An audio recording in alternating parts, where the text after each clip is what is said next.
अगर आपने भी मैकेनिकल या फिर सिविल में डिप्लोमा किया हुआ है ना 3 सालों का, तो आपके लिए ना बहुत अच्छी अपॉर्चुनिटी है और ये अपॉर्चुनिटी है कर्नाटका पब्लिक सर्विस कमीशन में। देखिए, जूनियर इंजीनियर और लाइब्रेरियन जैसे कई पदों पर ना बम्पर भर्ती निकल गई है। सो अगर आपको अप्लाई करना है, इसका हिस्सा बनना है ना, तो आपको हमारे वीडियो के साथ जुड़े रहना होगा, बने रहना होगा, ताकि हम सारी वैकेंसी डिटेल्स आप तक पहुंचा दें, वो भी बहुत आराम से।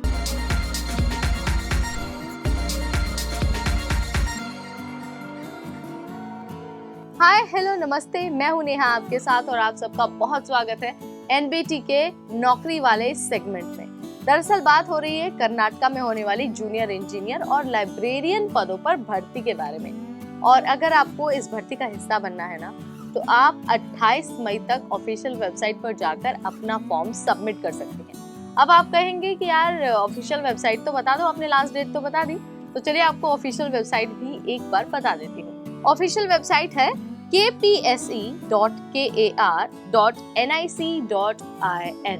आपको हमारे स्क्रीन पर भी दिख रहा होगा। यहीं पर जाकर आपको अप्लाई करना है और 28 तारीख से पहले अपना फॉर्म सबमिट कर देना है। अब आपको क्विकली ये बता देती हूँ कि एजुकेशनल क्वालिफिकेशन अप्लाई करते वक्त आपके पास क्या होनी चाहिए और साथ ही एज लिमिट कौन सी होनी चाहिए। जैसा कि मैंने आपको शुरुआत में बोल दिया था, जिन भी कैंडिडेट्स ने 3 सालों का डिप्लोमा किया हुआ है ना मैकेनिकल और सिविल इंजीनियरिंग में, वो सभी इसके लिए अप्लाई कर सकते हैं। और साथ ही कैंडिडेट्स को ये मेक श्योर करना होगा कि फॉर्म भरते वक्त उनकी मिनिमम एज 18 साल और मैक्सिमम एज 35 साल है। इससे कम या फिर ज्यादा अगर आपकी उम्र होती है तो आप अप्लाई नहीं कर पाएंगे। ये हमने आपको एलिजिबिलिटी क्राइटेरिया बता दिया। अब जैसा कि हर सरकारी नौकरी के लिए होता है, फॉर्म भरते वक्त आपको फीस भी देनी होगी। अब फीस कितनी देनी होगी कैटेगरी वाइज, वो भी तो जानना जरूरी है। अगर आप जनरल कैटेगरी के रूप में फॉर्म भर रहे हैं तो आपको 600 रुपीज देनी होगी।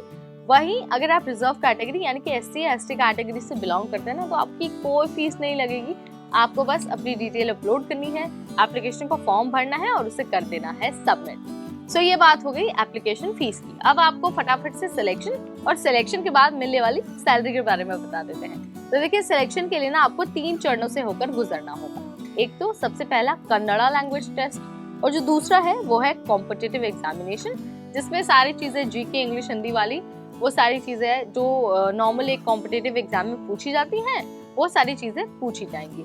इसके अलावा आपका होगा डॉक्यूमेंट वेरिफिकेशन, जो कि बहुत इंपॉर्टेंट है। देखिए, आप जो भी जानकारी फॉर्म भरते वक्त लिख रहे हैं या फिर जो डॉक्यूमेंट अपलोड कर रहे हैं ना, आपको मेक श्योर करना होगा कि वो डॉक्यूमेंट पूरे सही हैं और आपने किसी भी तरह का कोई फ्रॉड नहीं किया है। इसीलिए डॉक्यूमेंट वेरिफिकेशन का प्रोसेस अपनाया जाता है और फिर चेक किया जाता है कि जो आपने जानकारी दी है वो वाकई सही है या फिर नहीं। अब आपको ना क्विकली इस भर्ती की सबसे इम्पोर्टेंट चीज यानी कि सैलरी के बारे में बता देते हैं। देखिए, जूनियर इंजीनियर पदों पर सिलेक्ट होने के बाद आपको हर महीने 33,450 रुपए से 62,000 रुपए तक की सैलरी मिल सकती है और ये बेसिक सैलरी है। लाइब्रेरियन का जो पोस्ट है ना, उसमें सिलेक्शन के बाद आपको 30,350 से 58,250 रुपए तक का जो सैलरी है वो मिली। ये बेसिक सैलरी है। इसके अलावा जो भी पर्क्स, अलाउंसेस, बेनिफिट्स एक सरकारी कर्मचारी को मिलते हैं, वो सारी चीजें आपको मिलेंगी। कर्नाटका बहुत अच्छा मौका लेकर आया है उन कैंडिडेट्स के लिए जिन्होंने डिप्लोमा किया हुआ है मैकेनिकल और सिविल इंजीनियरिंग। तो आपको आखिरी तारीख का इंतजार नहीं करना है, अभी ऑफिशियल वेबसाइट पर जाकर अपना फॉर्म भरना है और फॉर्म भर के कर देना है सबमिट। अगर आपको इससे संबंधित कोई समस्या आती है या फिर आप कुछ और हमसे जानना चाहते हैं, तो आप हमसे कमेंट के जरिए जुड़ सकते हैं। पूरी कोशिश हम करेंगे कि आपके हर सवाल का आंसर दे पाएं। इस वीडियो में इतना ही।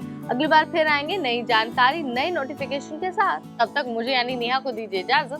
Keep watching NBT take.